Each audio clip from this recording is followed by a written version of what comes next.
Yeah, it's really good to be back in San Blas, and Maria has been helping me with a couple of boat projects, and well, you know, there has been these engine issues again, but now it seems to be running fine. And yeah, just cruising between the islands and working on the boat, and you know, grooving back into the life of a liveaboard. And well, it's been fantastic so far. We sailed on to Wassaladub, which is a small island just south of Green, and from there I started going solo.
Wassaladub to the Western Cocos, and now I'm on the way from the Western Cocos to Disney Dub.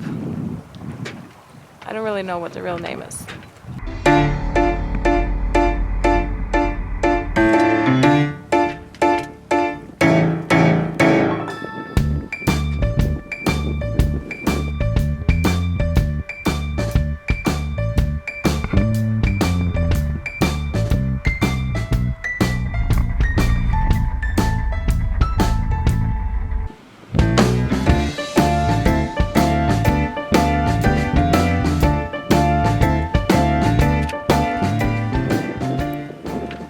In Disney Dub, I had to work on the engine a little bit again.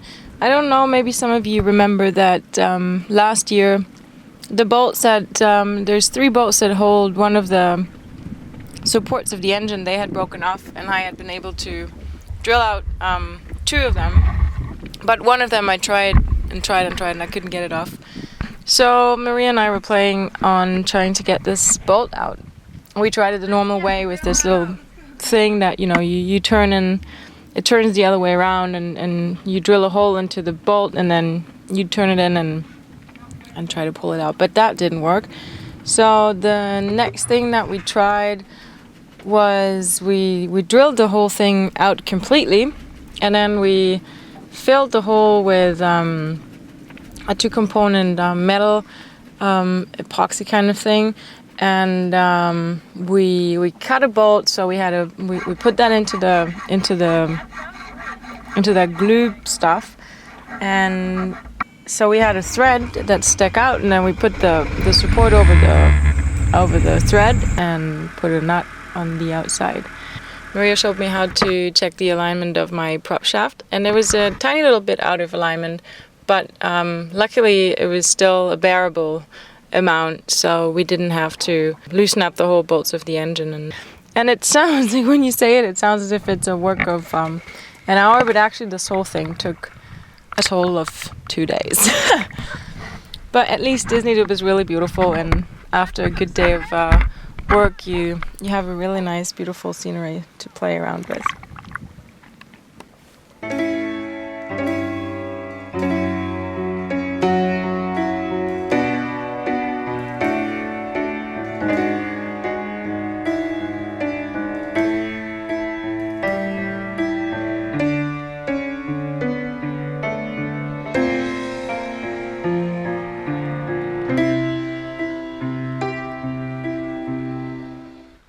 And today I was playing around a little bit with my wind vane. I actually set it up and I tried it out and took a look at it, and now I have to play with it at sea a little bit and see how it works, and if it works, and if I can actually figure out how to use it. But more about that next week.